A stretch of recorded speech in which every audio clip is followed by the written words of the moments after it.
Welcome in, Louisiana, to another episode of Odds and Ends. It's our weekend recap show here on Bet.NOLA.com, and it is brought to you by Caesar Sportsbook.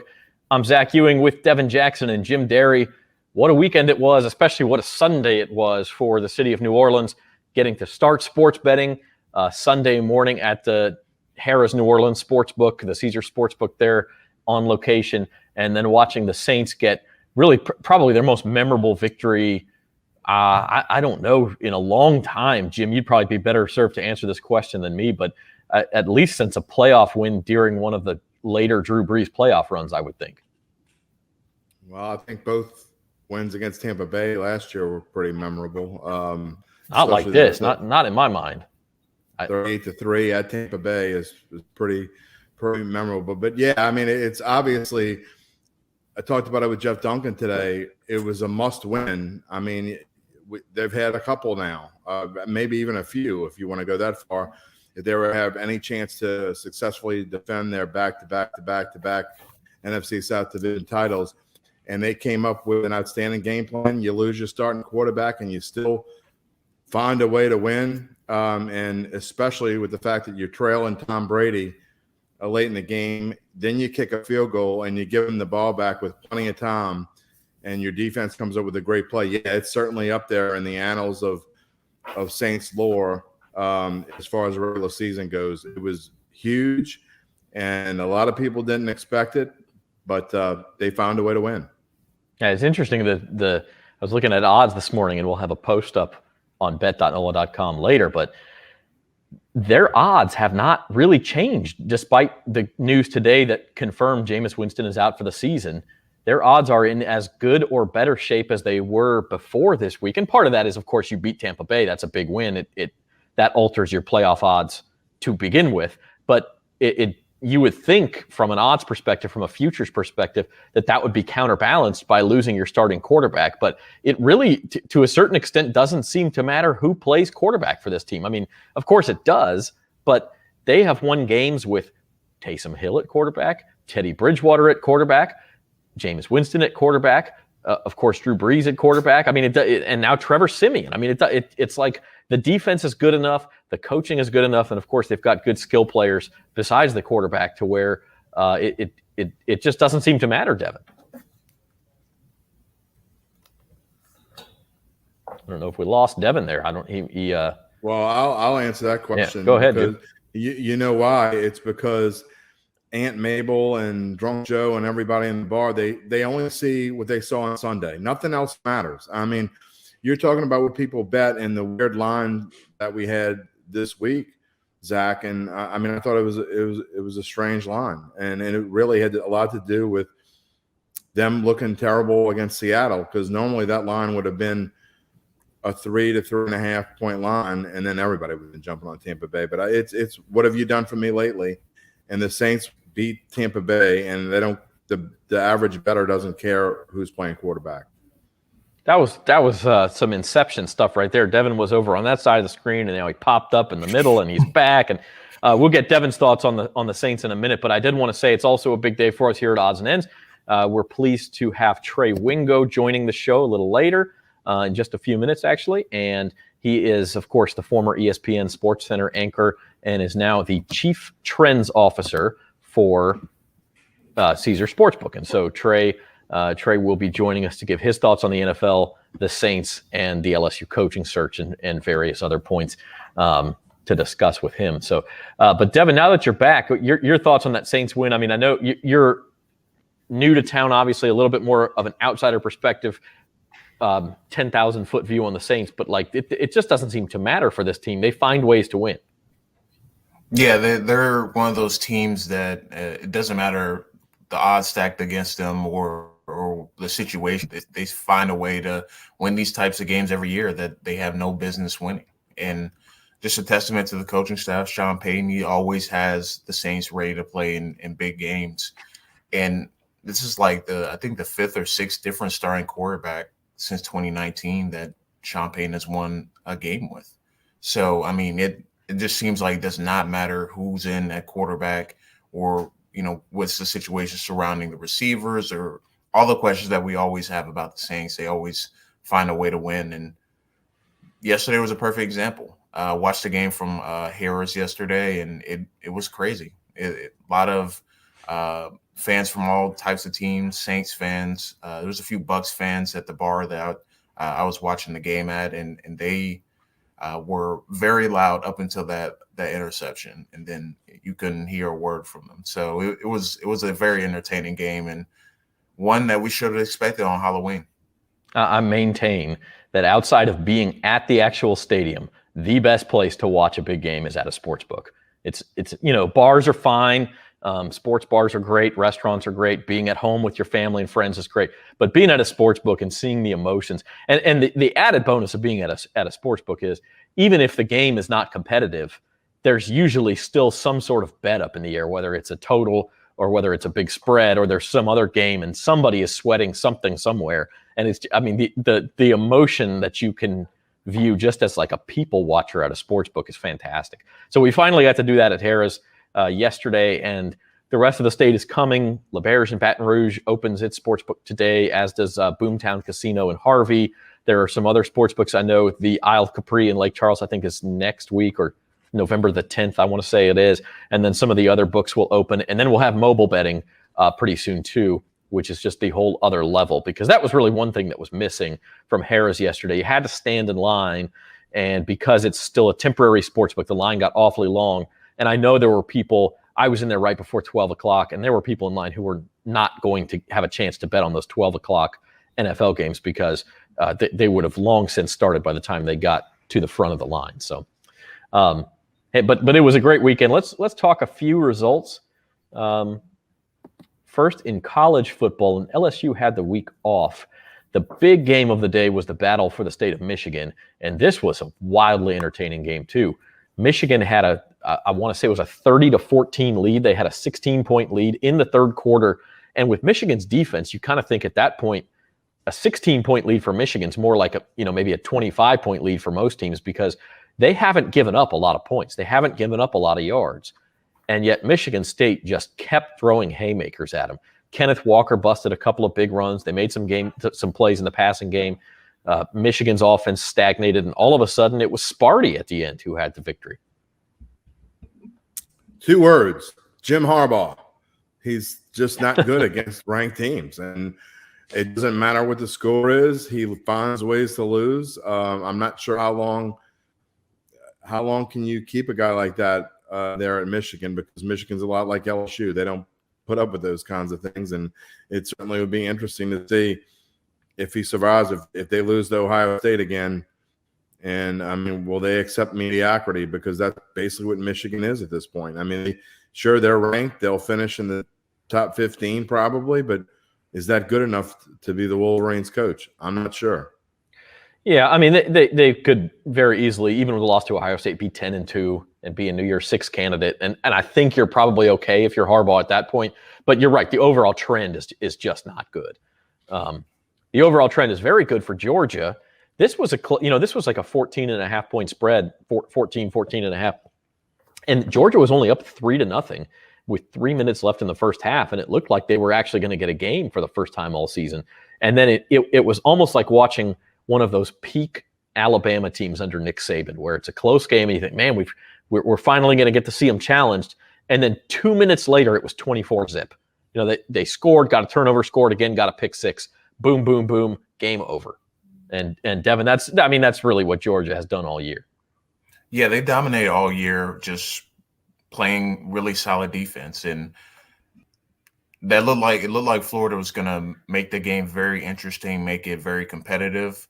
But Georgia did what they did at the end of halves and the start of third quarters. They pretty much put their opponents to sleep. They have that knockout blow, and the knockout blow for this game was the 3 touchdowns right before halftime. So Georgia continues to be the best team in the country. I don't think it's that close. I think Alabama maybe in that conversation too, but Georgia seems like clearly the best team, even without a potent offense. Yeah, and interesting in those last 3 results you see there, the sharp money was on Auburn, and it worked out there for bettors who are following the sharp money. And it was also on Penn State to a certain extent with the 18.5. But it doesn't always work out that way, because the sharp money was on North Carolina, and Notre Dame took care of the Tar Heels. And so it's interesting to follow those things from a betting perspective. But the favorites do win all of those games, only Ohio State not getting the cover. So at this point, let's welcome on to the show Trey Wingo, former ESPN SportsCenter anchor, and he is now the Chief Trends Officer for Caesars Sportsbook. And Trey, thanks for joining us. Hey, man, happy to be with you. What a weekend it was down in New Orleans with gaming finally open for Caesars and the Caesars Superdome rocking for only the second time this year after all the misplaced things that the Saints had to go through because of the hurricanes. And just an amazing win for the Saints. Absolutely unbelievable. Yeah, it's been quite a weekend here, and we were just saying before you got on, the second best place in New Orleans to watch that game yesterday was Harrah's. If you weren't at the Superdome, you wanted to be at Harrah's with all that emotion, with betting, with everybody totally invested in the game. And I know you've been going around the country with Caesars and as sort of an ambassador for them as they launch these sports books everywhere. What has that been like, and what's stuck out to you about that process? It's been fun. Best way to describe it.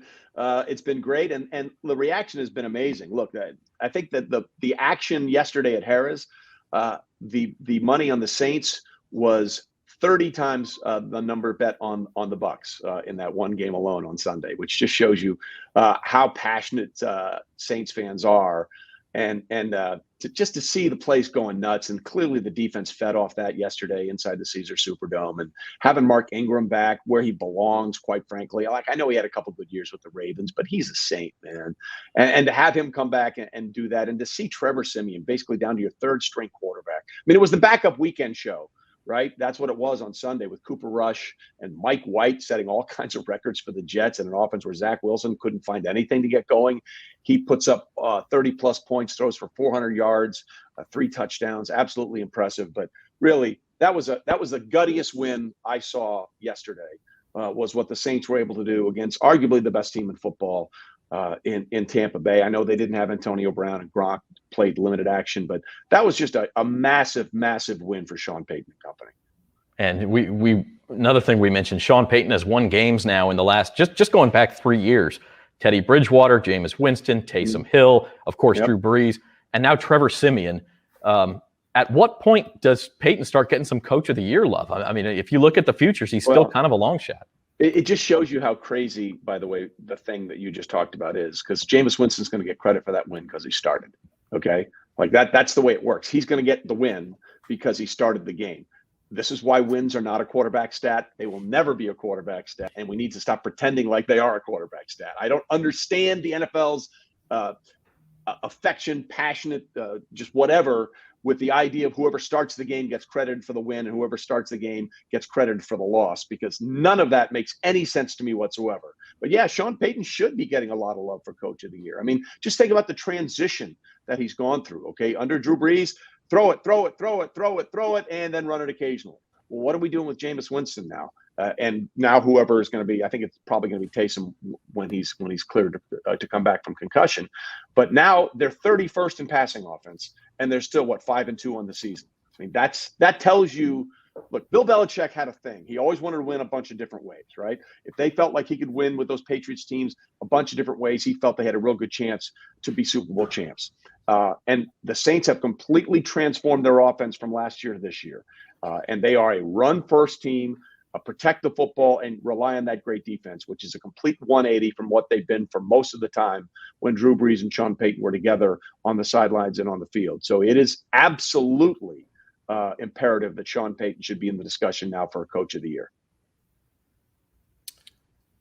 Trey, Jim Derry here. Just talk a little bit about what do you see for the Saints the rest of the year? Obviously, tough to figure out with the quarterback situation and who will play, whether it'll be Taysom Hill, whether it be Trevor Siemian, more likely Taysom Hill. But does this change your, even though with the big win yesterday, does it change your opinion on what they could possibly do the rest of the year? Well, it does, obviously, but to me, it doesn't as much. And I'll tell you why, because they weren't counting on Jameis to win games, right? They weren't telling him go out there and win the game. they basically were saying, let's not lose the game. I mean, we all know what Jameis has been since he came into the league, 2015. He has the most interceptions and the most multiple interception games in the NFL. I mean, that's who he is. And Sean Payton has done, and the coaching staff has done a great job this year of sort of rewiring his brain, right? And say, let's take the crazy play out and let's keep the good plays in, and let's not make mistakes that cost us games, because we all know that more games are lost than won. That is a fact in the NFL. That you just try and let the other team make the most mistakes, and usually you're going to come away with a victory. Now, I would be, if I were the Saints, I would be very intrigued with one name out there, and that's Cam Newton. I would be really interested to see if they would think about going down that road because of what we've talked about.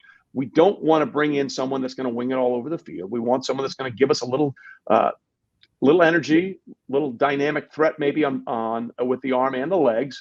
And I just think Cam would be a really interesting fit in New Orleans right now with the potential for Jameis. It looks like he's done for the year, and what else you have. And we always talk about scheme, right? Well, if you have Taysom Hill and Cam Newton, like they're sort of the same. They sort of do the same things. I think it would be very interesting to how Sean Payton would manage both of those quarterbacks in and out of the lineup. Having played against him for many years, that would be quite the interesting marriage after you fight your tail off to beat a guy for the only thing that matters is wins, man. Marriages can be dissolved and be reconstructed many, many times over in this league. Can you find a way to win? The Saints went from cheering for Teddy Bridgewater to competing against him the very next year, so it's not like it would be new to this franchise. Let's throw up some other key results from last NFL, I guess yesterday, NFL results. It feels like it's been more than a day already. Having been in the Dome, that felt like 2 days by itself. But Trey, I mean, the NFL is totally unpredictable. We know that. That's why the sports books make so much money on it, frankly. But you talked about backup weekend. I mean, I look at the Steelers beating the Browns as one I didn't see coming. Even the Panthers and Falcons seemed like they were going in opposite direction, and Carolina wins. Make sense of this for us. I can't. It's football, right? Like the Tennessee Titans, they're dealing with a massive injury right now. But the Tennessee Titans have beaten the Colts, they've beaten the Bills, and they've beaten the Chiefs in 3 straight weeks, and they lost to the Jets. You can't make sense of it, right? You can't. Football is just crazy that way. And, now the Tennessee Titans are in a world of hurt because at a minimum, I think Derrick Henry's out 8, probably 10 weeks if he comes back at all this year. So, they have the best record in the AFC right now, and they have the largest lead in the NFL, largest lead in the AFC at 3 games in their division, and they're potentially in real trouble because of the injury. The 2 teams that I think have been the most consistent, that have been the 3 teams rather than been the most consistent throughout this entire season. Well, now I'm going to say 4 have been the Dallas Cowboys, the Green Bay Packers, the Arizona Cardinals. And am I missing anybody? Tampa Bay lost yesterday, so I'll take them down a peg. But the Dallas Cowboys have won 6 straight games, and they did a magnificent job going up against the Vikings on the road with their backup quarterback.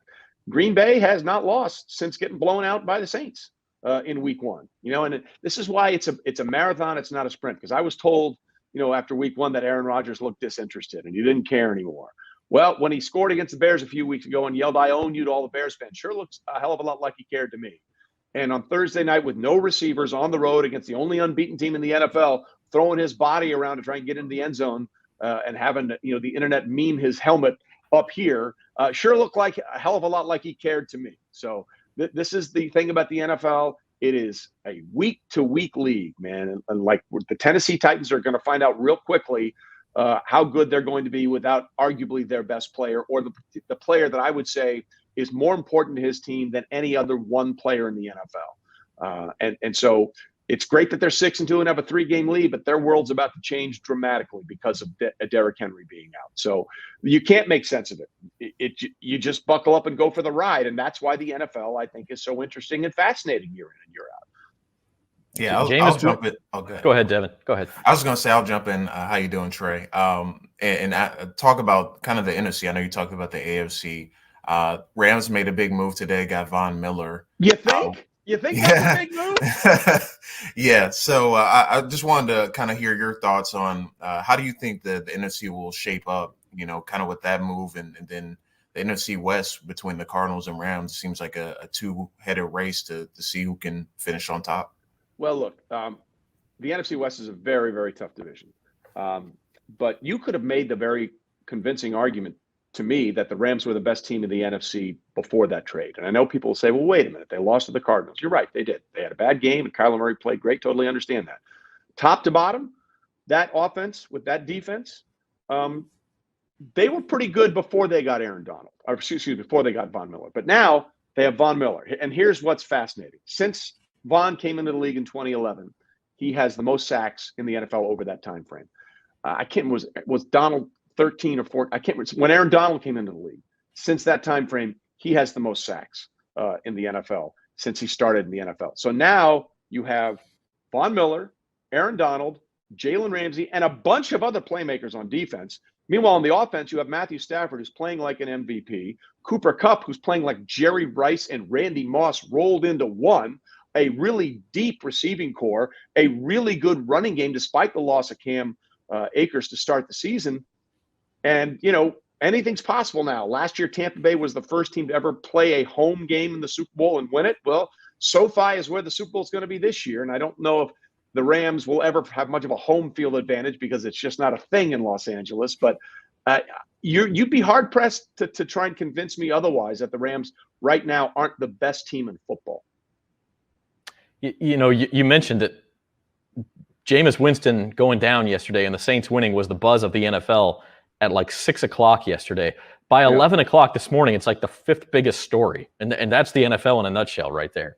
It absolutely is. They keep you entertained. They keep you interested. And I got to say this, though, was two things that drove me crazy yesterday. And one was, well, they were both significant games. Okay, the play in the Jets-Bengals game, 3rd and 11, if the Bengals play defense, they get the ball back, they're probably going to get the game-winning score, right?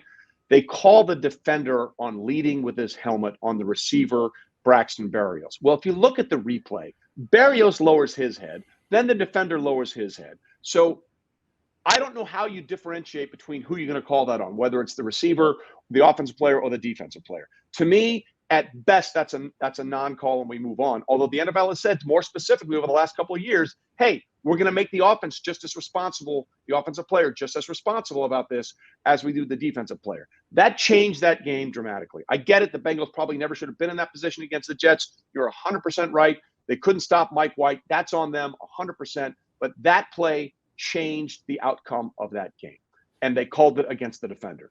Now let's go to the Steelers-Browns game, okay? They try the fake field goal, and Chris Boswell is throwing it. Now, he's throwing it. He's not a quarterback, but he is throwing the football. Under the rules of the NFL now, he has passer protection. It's not a quarterback rule. It's a man throwing the football. So whether you're a punter, a kicker, a quarterback, a running back, a wide receiver, hell, an offensive lineman, anybody that's throwing the football has protection. Go back and look at what Harrison did to him on that play. He led with the crown of his helmet right under his chin, concussed, out for the game, could have cost the Steelers the game because they didn't have a kicker. And at one point after a penalty going for it, for a 2-point conversion, they had to do it from the 12-yard line.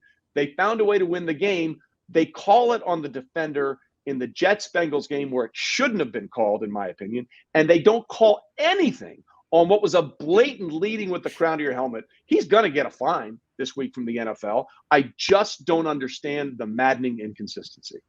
Trey, there was also a play, and I can't remember what game it was, but it stuck out to me that a running back took a handoff. He rolled out to his right. He was going to throw the football.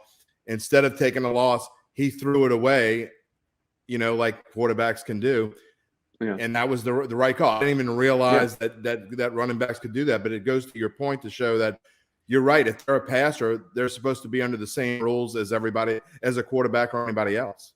Yeah, and Boswell got lit up, man. I mean, that really did. That was as blatant as you can see. And they just didn't call it because he was a kicker, right? You can, if that was Baker Mayfield or Patrick Mahomes or Ben Roethlisberger or Jameis Winston, they're calling that play 100 times out of 100. But because they don't consider him a passer, they just say, it's just a kicker. Well, it almost cost the Steelers the game. And if I'm the Steelers, I'm really angry because, I don't know what the injury update is on him. He was spitting out blood. He might have a broken jaw. So we don't know whether or not he's going to be available going forward for them. And he's a pretty good kicker. So, yeah, I would be really upset if I were the Steelers over the non-call on that play. I think overall there has been an inconsistency in calling personal fouls. And, you look at the Saints game yesterday in particular, there was a play where Golston clearly hits Simeon late and they call it, but he did it with his helmet off. It didn't just come off by itself. To me, that should have been offsetting penalties, but just hands overall. To the face, absolutely. Yeah, listen, you're 100% right. Like, I believe that was Troy was calling that game, right? Aikman was calling that game, right? Yesterday. Yes. And he was like, really? They called that a penalty, roughing the passer? I mean, he did shove him in the back, kind of, maybe sort of, but hey, I mean, if you're a Saints fan, you'll love it and you'll take it, but you're right. His helmet didn't come off by itself. It had to find a way to get itself off there. And that was probably a hands to the face that they missed. Look, there's a former referee who now works for a network. That we were once somewhere having dinner. And he said to me, I thought we were really good at what we did until I saw the game the way that you guys see it. I'm like, we're terrible. And that's why I think the sky judge thing is, if we can ever get that rule implemented, let's get a sky judge to see the game the way that you and I see it watching it on television. Let's go back to that infamous NFC Championship game between the Rams and the Saints a few years ago. If there's a sky judge watching that game, they would absolutely buzz down and say, hey, man, you have to call that PI. You have to call that PI. And that changed that game dramatically. It's probably the reason the Rams went to the Super Bowl and the Saints didn't. So I'm very hopeful that sooner rather than later, this damn sky judge thing will be taken care of. And now you're just bringing up bad memories. Now we just lost all of our audience. But now let's go back to the 80s with the bags over our heads. Come on, 1980. Let's go. Not probably, Trey. Not probably. But what you're talking about, Trey, and the sky judge maybe is a good compromise. And this is not just a football problem because the who was it? The Red Sox and the Rays in the baseball playoffs. You had that ground rule double where the outfielder kicks the ball over the wall. It was accidental, but what's stopping an outfielder from doing that? Oh, I did it accidentally. My bad. On me. My bad. Yeah, the run was going to score. And what we've done is we're trying to legislate all common sense out of everything, where everything's got to be exactly by the rules, and the referees or the umpires don't have the ability to say, no, in this particular specific situation, that makes no sense. And so I'm going to call it the way that it should be called. Yeah, listen, the old argument was, and Mike Holmgren used to say this all the time, if everyone at a bar watching it can tell it's a fumble, it's a bleeping fumble, right? Like we tend to overcomplicate this thing. And I want to be clear. I think the NFL refs are in a terrible position because they're asked to do so much so quickly and process all this information. Let's help them. That's why I think the idea of the sky judge would really be helpful for them. It's not saying you're not good enough. It's saying we want to make sure that you have all the information. Like, they don't see things the way we see them. It is so much more difficult to look at it on a linear level while you're playing the game, as opposed to an overview level where you and I watch the game. It would make the game so much better. It would make the game better officiated. It would make controversial calls be so much more understandable that a fan base may be upset about it, but they'd say, yeah, there's no way I can argue that. It's right in front of my face. Yeah, no, I agree. Before you go, Trey, we want to get your thoughts on a couple of other things. We'll start with LSU football, and since we have no audience left anyway, we're free to do this, but they're playing Alabama this week. It's a 28.5-point spread, and I don't know that anyone's really going to take the Tigers in the points because how do you know they're not just going to get boat raced in this game? But did you ever think over the last 10, 15, 20 years that an LSU-Alabama game would have a 28.5-point spread? Well, first of all, no, never. I mean, those games were always competitive. But see, here's the thing, and this is going to really sting some people in the Bayou again. It just makes you appreciate how good Nick Saban is at what he does. Because that LSU team, as we're seeing in the NFL with the way Joe Burrow's played, Justin Jefferson, and now Jamar Chase, my God, Caleb Chason, Patrick Queen, all these guys are playing really, really well at the NFL level. That team was loaded for bear, and it's probably going to go down as the single greatest college football season put together of all time. The number of ranked teams they beat, how they beat them, the margin of victory, all that kind of stuff. And LSU and Ed Orgeron was able to do that one time. This is the beauty of Nick Saban. Like, Dabo's had a really good run, and Clemson is not good in any way, shape, or form this year.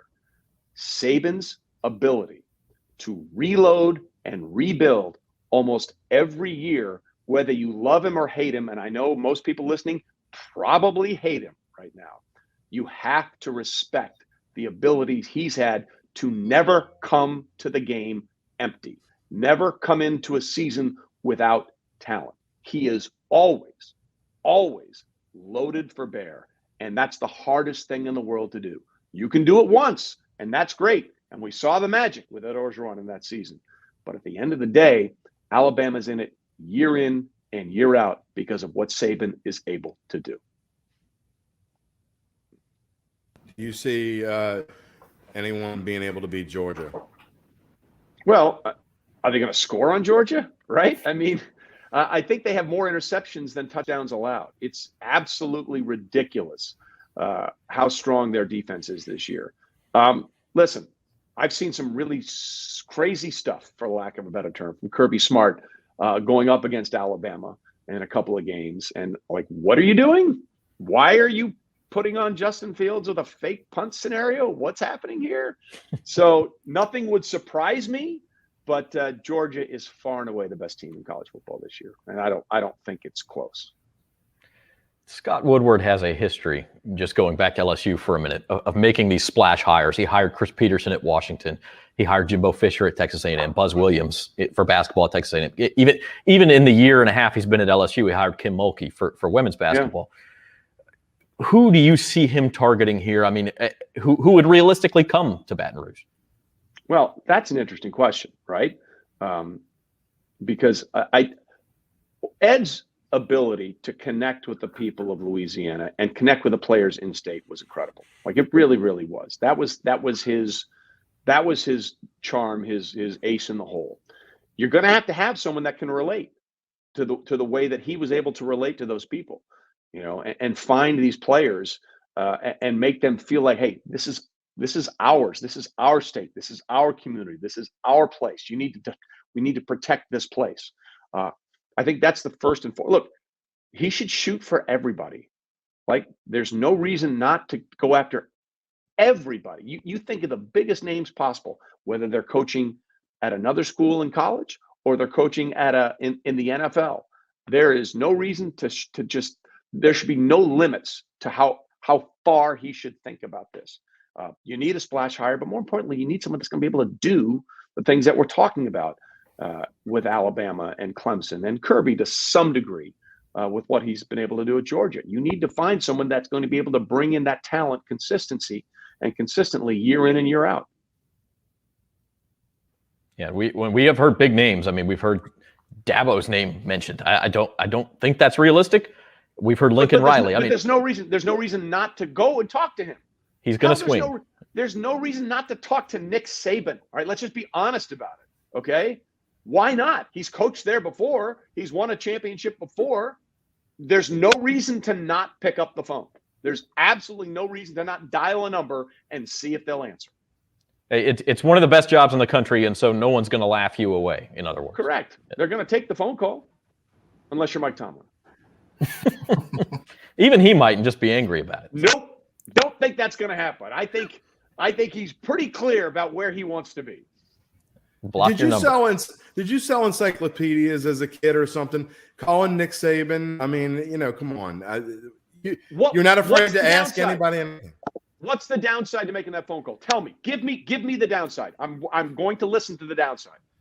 I'm not saying there's a downside. There is. That's why you make the phone call. There's no downside to it for you.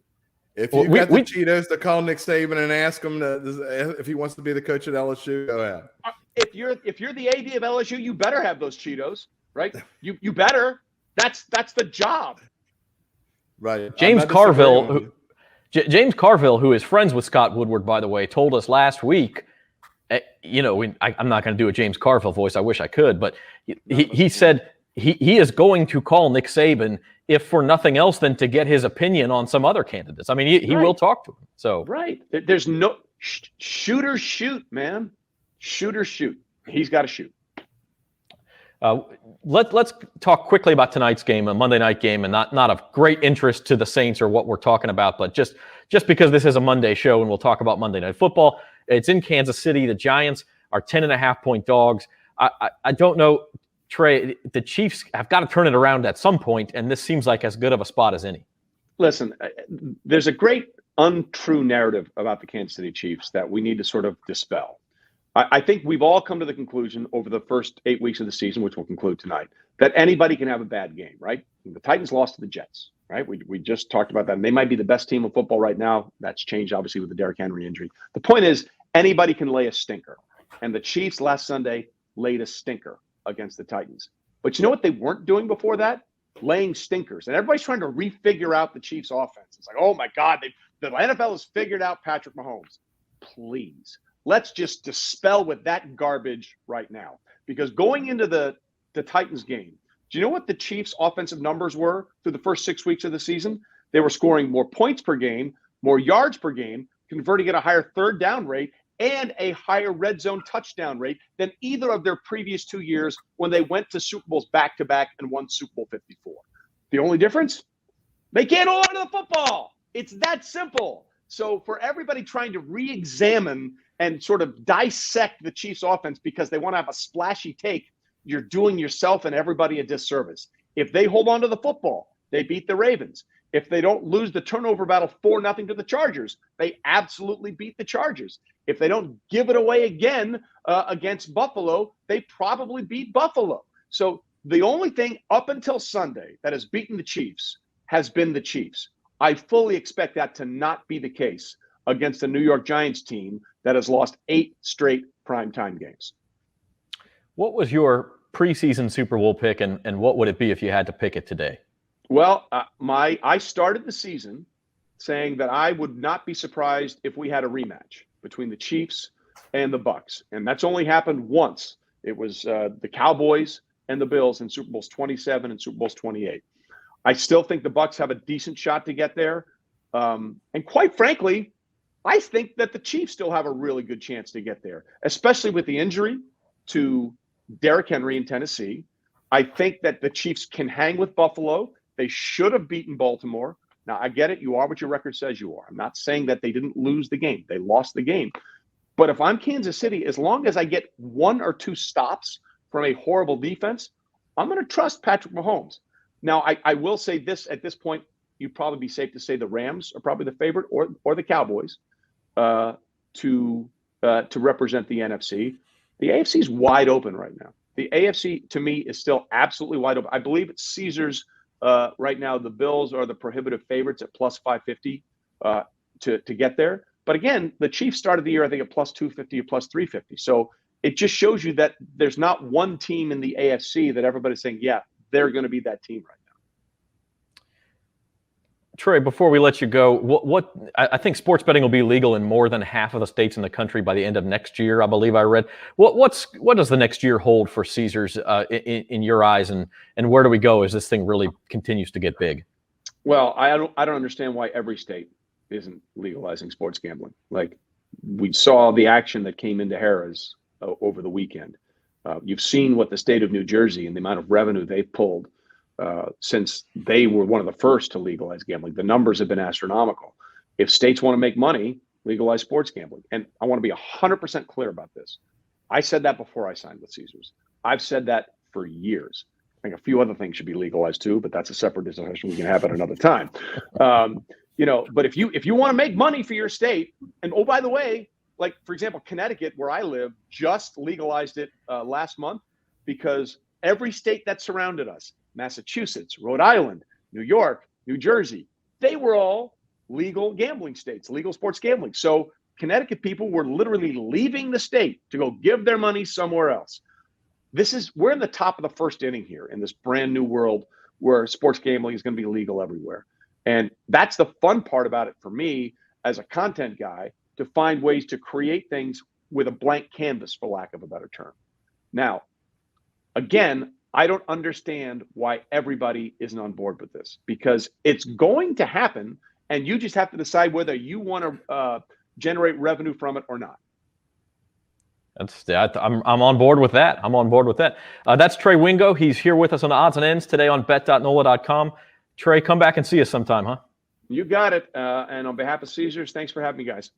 All right. Thank you, Trey. That's Trey Wingo. This is Odds and Ends, and we'll wrap things up here as we move forward into the next week of football season.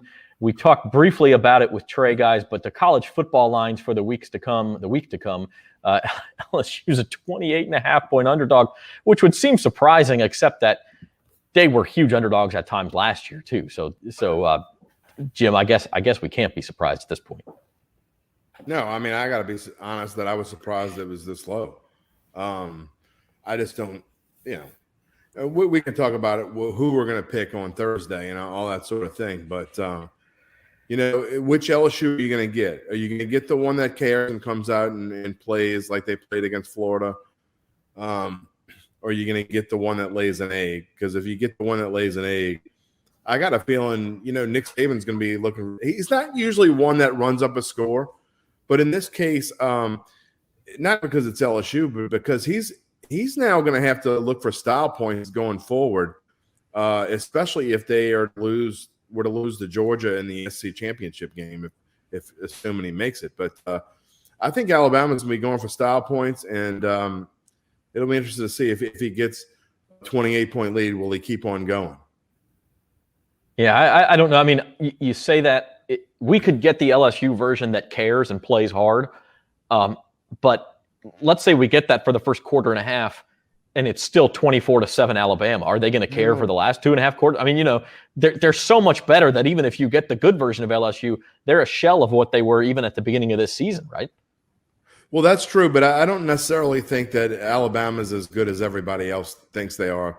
And I'd be interested to hear and I'm sure I will, what Devin thinks, because he's the one that I think he's missed like 2 picks all year in college football. But I just don't think – I don't think Alabama is the same Alabama team that they've been. And so I do think it matters if the LSU that cares shows up, because I'm not saying they can win, although I think it was the money line was something like super absurd.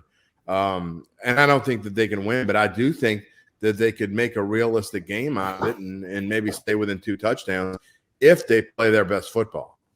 Yeah, I think the money line's in the 20-1 neighborhood. So yeah, that's if you really want to take a swing at it. But Devin, Jim sets you up there. When you look at these lines, whether it's LSU or one of the other games, what do you see that sticks out to you? I think the Ole Miss Liberty line is too low. I think their sports bears are giving Liberty a little bit too much credit. I know they have a quarterback in Malik Willis. He used to play for Auburn, and he's being talked about as potentially a first or second round quarterback in the draft. But Liberty's team, they're not good.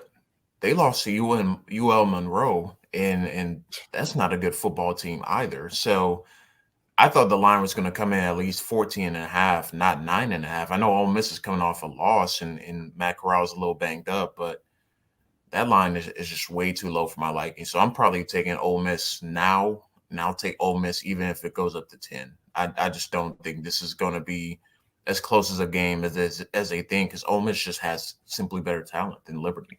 It's a fascinating game. I mean, Hugh Freeze coming back to Oxford. Usually these November non-conference SEC games are the worst because come on, guys, it's November, play important games. But this one to me is just fascinating.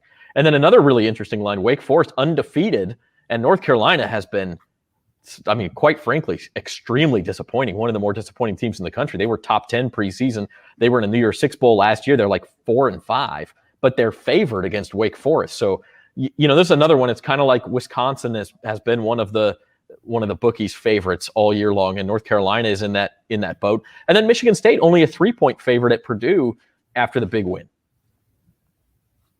Yeah, I don't understand. Hold on, Zach. I'm texting my friend right now.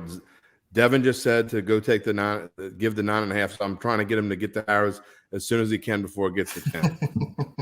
Yeah, get there now. Place that bet. Take it now. It's Monday afternoon. The line's probably not too bad right now. Yeah, I was just gonna say on the Michigan State Purdue game, I think they're giving Purdue a little bit of credit here. I know they beat Iowa a couple weeks ago and have looked like a pretty decent team. Also, Michigan State could be coming in off a letdown. I mean, that's an intriguing game to me because this is a classic Big Ten game where you're coming off a big win, and then you roll into a road game. I wouldn't say it's an incredibly tough place to play, but it's not easy. And you're playing against a Purdue team that's already got to win against a top 10 team this year when Iowa was at number 2. So Michigan State could be on upset alert this week and could be in jeopardy, but I expect Kenneth Walker and them to find a way to pull it out. Yeah, Purdue is rolling right now. You're right about that. They're one of the hotter teams in the country that nobody's really talking about. And then that Auburn A&M game, it's kind of an elimination game. Obviously, Alabama is rolling in the SEC West right now, but whoever loses that game is out of the SEC West race. And whoever wins, especially if it's Auburn, still has a chance. I mean, we're at the point where you guys remember this. LSU had a lead on Auburn after 3 quarters, probably should have been up on them more than they were. And now all of a sudden Auburn looks like they are the top challenger to Alabama in the SEC West, particularly if they can win in College Station this weekend. That will set up an Iron Bowl that is yet again for the SEC West title. And if, I believe that game's in Auburn this year. And so if you're Alabama, I don't think you like that idea very much. So I think that, is Ole Miss, you're starting to have to compare teams and who they played now. And I'm just not sure that Ole Miss is as good as we thought they were. Kind of like they just didn't fade off as quickly as Arkansas. But remember 3 or 4 weeks ago, we were talking about Arkansas maybe being one of the best teams in the country. And look how quick we forgot about them. So I think Ole Miss is an also ran. I know Rebels fans don't want to hear that, but too bad. I think, and I don't want to give any picks away, but Texas A&M, Auburn, that spread to me seems a little off. I think Texas A&M could be a big play this weekend. Yeah, the A&M is playing well too. I mean, and just to your point about Ole Miss, it is so difficult, or Arkansas, it is so difficult to win games without a balanced team. And Arkansas is sort of all defense and struggles on offense on times, and Ole Miss we know is all offense and struggles on defense at times. It's hard to get through a 12-game season, especially in the SEC where you have 7 or 8 of those 12 games are really tough. It's hard to win games like that. You have to at least have, yes, LSU in 2019 had the best offense in the history of the world. They still had times when the defense had to step up and make a stop. I mean, they did, and the defense was able to do that. So, you have to have both. Looking ahead to the NFL, week 9, is it? No, week 8. Week 8. Week 9. No, it is week 9. See, time's flying, man. Time is flying. Yeah. The Saints, it's interesting. They were in the look-ahead line for this game before yesterday's game. They were 5-point favorites. That line's moved to 5.5, even though Jameis Winston obviously will not be starting for the Saints. Now, having said that, the Saints beat the Bucs. The Falcons look terrible against the Panthers, so that has to do with it too. But Jim, you're a resident NFL expert. What do you see from the Saints and then from these other games here too? This is the trap of all traps. And again, I don't like giving away picks on Monday. This is not a good spot for the Saints at all. I mean, they went to Seattle and prepared for 2 weeks for Tampa Bay. Obviously, looked terrible against Seattle, but still found a way to win. The Falcons are having all kinds of issues themselves. But I mean, if people have long memories, they can remember a couple of years ago a 2-8 Falcons team coming into the Dome. The Saints were flying high. They were on a winning streak, and the Falcons just straight up beat them. So, I mean, this series is always unpredictable, but this spread's going to go up. I know that we don't know who the quarterback's going to be yet. I would guess this is a Taysom Hill kind of game. So if he's even kind of ready to go, you'll see a lot of Taysom Hill. But if this spread gets up to 6 or 6.5, just wait until Sunday. See how high it goes. If you don't want to bet against the Saints, don't bet this game at all. Yeah, other interesting games there. The Cardinals favored on the road by 2.5 in Santa Clara County, California. But that I think we know that's a tough spot for the Cardinals too. They do have a few days of extra rest, and then the Chiefs favored on Sunday Night Football against Green Bay. No, that's an afternoon game. The Sunday Night Football game is Titans and Rams, Right. and I have to admit I did not see the look-ahead line for this game, but after the Derrick Henry news, it has popped up that the Rams are now laying more than a touchdown. I think it was 4. It was in the range of 4.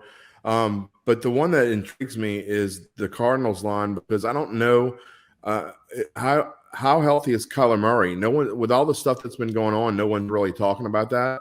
But he clearly was banged up even before that last play where he had a tough time getting up. So, I don't want to overreact to the Niners being able to go on the road and beating the Bears as handily as they did. But at the same time, I mean, I always hate a division home team that is an underdog in a division game. So, I mean, the Niners are actually in a decent spot, and I wouldn't touch that at all until we find out what's going on with Kyler Murray. Yeah, and you know what? Devin, I want your thoughts on this too in a minute, but that reminds me, Jim, it has been a long weekend, and I even forgot how it started. Maybe this is recency bias. Thursday Night Football was the worst freaking beat of at least this season and of several years for me. We talked about it on At the Book on Thursday. I had the over 50.5 for Arizona and Green Bay. That was my favorite bet of that game. I actually agreed with you. You picked the Packers straight up. I thought they had a good chance to win that game. I was a little bit scared, though, to take the points. I thought, hey, if anything, both of these teams, I even said this on Thursday, both of these teams, Devin, put the camera on me because people need to see the emotion in my face right now. There was no way that game was going to go under 50.5. And even after a slow start, I was texting you, Jim, the Packers decided they had a minute and a half left in the first half and just ran out the clock. What the hell are you doing? This is the NFL. You got to go at least try to get a field goal. They didn't get it. Okay, didn't get it. But the touchdown started flying in the second half. The game was going exactly how I thought it was going to go. Okay, I'm going to start the weekend good. I had a bad weekend. I'm going to cash some bets. Here we go. It's 24-21. We're at 45. I just need one more touchdown. Packers go right down the field. Aaron Jones scores a touchdown. All right, got it with 6 minutes to spare. Nope, got a review. Okay, it's a review. This is indisputable evidence that Aaron Jones didn't get in the end zone. What? Have you ever seen a call like that overturned? Ever? It was not. And so I thought, okay, well, that was stupid, but it was still only first down. It's 2nd and goal. They'll still get in. Oh, flag, false start on Green Bay. Now we're at the 6. We don't get in. Instead of kicking the field goal, we decide to go for it. We don't get it. What the hell is going on here? Okay, well, the Cardinals could still go down and score. The Cardinals go right down the field and get inside the 10-yard line. Hey, listen, it's the last minute. They might kick the field goal here, but I'm okay. I have 50.5. It can go to overtime at 24-24. Somebody's going to at least kick another field goal, and I win. Perfect. And if they score a touchdown here, great. Instead, the receiver doesn't look around, doesn't turn around, and Kyler Murray throws a pick that is like the most acrobatic juggling interception in the corner of the. What are we doing here? I almost woke my kids up. I did wake mine up because that was like a $90 turnaround in big bucks right there. If Arizona gets the touchdown there, you get the over, I lose my money line bet, and so I'm just saying somebody's getting closer to somebody. I'm a nice guy. I would have preferred that we both would have won there, Jim. I would have taken the Packers win, but and this is, I didn't even tell you this on Thursday night. I also at halftime when the Cardinals were down, I put a little juice on the Cardinals. I think it was -3.5 for the second half. So all they had to do was win the game because they were down 3 at halftime. And so I lost both bets when I had a lot more on the over. And so I would have been happy if the Packers had won the game and the over hit. I'd have been fine. But what are you doing? How does this happen on both ends of the field in the last 5 minutes of the game? You can't possibly get screwed worse than that. I'd have been okay with us. I'd have been okay with us both winning, but I've just finished watching the Squid Game. So look, there's only one winner, buddy. And if somebody's getting the bullet, it's going to be you. I have to point this out in that case. Then you ain't that close to me. We'll talk about big bucks totals on Thursday, but you're not that closer. You couldn't get a whole lot farther away. So just say it was about a $600 a spread about 3 weeks ago, and I think if my math is correct, it's somewhere under 200 now. Is it that? See, I was thinking it was like between 200 and 300, but maybe maybe it's getting closer than I thought. It's okay. Listen. After that, I'm due about 17 lucky breaks, and then I also had North Carolina plus 3.5 against Notre Dame on Saturday, and they get inside the 10 in the end, and they're down by 10. But if they score a touchdown, I'm going to cover the bet. I thought, okay, well maybe it's time for me to go in through the back door one time. One time I can get a bet. No, of course not. They get sacked, and that's the end of the game. And it's. This is what you were going through. We could both just be as good as Devin and not have to go in back doors because he's winning games. It doesn't make a difference. I was so happy. I beat him by $1 2 weeks ago, and I think last week I beat him by $3. And I thought I had a great week. And I look and I'm like, oh, I beat him by $3. Jesus, come on. You notice how Devin's staying out of this conversation because he because he just keeps winning. He's sitting on the throne up there, man. All I know this: if his big bucks were real bucks, he could probably go buy a Bitcoin. Now we want him to. We want him to be able to keep. We want him to be able to have to still work for a living instead of like we like him in this job, so we don't want him to be so rich he just quits and moves to Tahiti and bets on sports all day. So Devin, slow down for us, brother, just for a little while. But in all seriousness, give us your thoughts on the NFL slate to come, because I know I completely cut you off, but I had to get that off my chest. Yeah, I'll put him back up here. I think the one that stands out to me is the Chiefs as favorites. And I know what they have. I know who they have at quarterback. And also we don't know what the status of Devontae Adams is at this point, and if he'll be ready to play by the time Sunday rolls around. But based on how these two teams look, I don't know if the Chiefs should be favorites in this game. And I know that they could get rolling. They could beat the Giants by a couple touchdowns tonight and get everyone back on their side. But I don't know. I think this line probably moves down to the 2.5, maybe 2 area before game time, depending on what happens with Devontae Adams. But I think the Packers should be favorites here. But we'll see what happens with that game. But that was the one that stood out to me most. And then obviously the Titans-Rams line is due with Derrick Henry, being hurt and potentially out for the season. But back to the Saints and Falcons. Oh, go ahead. I'm sorry. The word is, and I don't know if it's true or not. I just got a text that says that the Titans have signed Adrian Peterson. Wow. So that would be an interesting development. Man, if Adrian Peterson can come back, so can Drew Brees. It's been longer for Peterson. Yeah, he didn't sound like he was real interested in playing football last night. No, he didn't. But if they can get anything out of it, look, they still have Julio Jones, and they still have AJ Brown, and they still have Ryan Tannehill, and they. Look, Derrick Henry's outstanding, but I told this to a friend yesterday. I have him in fantasy football, so of course, I'm upset about it. But I went back and looked at my, and we do it's a lot lower scoring league than most. I was 7-0 coming into the week. I'm going to lose this week, it looks like. But if you would have given Derrick Henry a 0 for my team every week, I'd still be 6-1. I'm not talking smack. I'm just saying that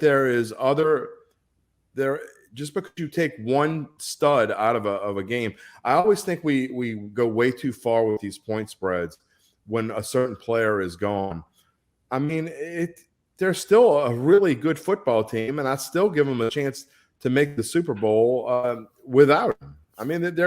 They're extremely talented. Yeah, I don't know. If that Rams line really did move 3 points, of course, I suppose it moved 3 points. The Derrick Henry news. And the Rams got Von Miller, that's so right. That's a double whammy there. So that is fair. But I agree with you. They're not a completely one-man team, but it's pretty gutting news there for Tennessee. Hey, we want to remind you before we go, you can sign up for the Caesar Sportsbook app. Betting has started in the state of Louisiana. The mobile betting is coming probably in a month or so. We don't have official word yet, but we want you to be ready. And so go to NOLA.com/Caesars. Get a $100 free bet bonus when you register your app before mobile betting launch. And you can actually get an even bigger bonus if you deposit some money before launch. And so we want you to get that bonus. So go to NOLA.com/Caesars. Hey, our thanks to Trey Wingo for coming on, the Chief Trends Officer for Caesars Sportsbook. And man, it was a heck of a weekend. Had a lot of fun today. I know we've been on here for a long time, but we also want to remind you, listen to Jim Derry's Datitude podcast. A lot more talk about the Saints and Bucks and what the Saints do moving forward at quarterback. And then tomorrow we'll have the Fantasy Roundup show with myself and Spencer Urquhart. It's also NFL trade deadline day tomorrow. So if there is a trade, the Saints want to trade for a receiver or, dare I say, a quarterback, tomorrow would have to be the day. Cam Newton would be separate from that. That's a free agency thing because he's not with a team, so they could sign him later. But tomorrow is trade deadline day, so it'll be interesting. And then on Thursday, the three of us will be back with you for At the Book, where we preview Week 9 in the NFL and Week 10 of college football season. So for Jim Derry and our producer, Devin Jackson, thanks again to Trey Wingo for joining us today. I'm Zach Ewing. This has been Odds and Ends.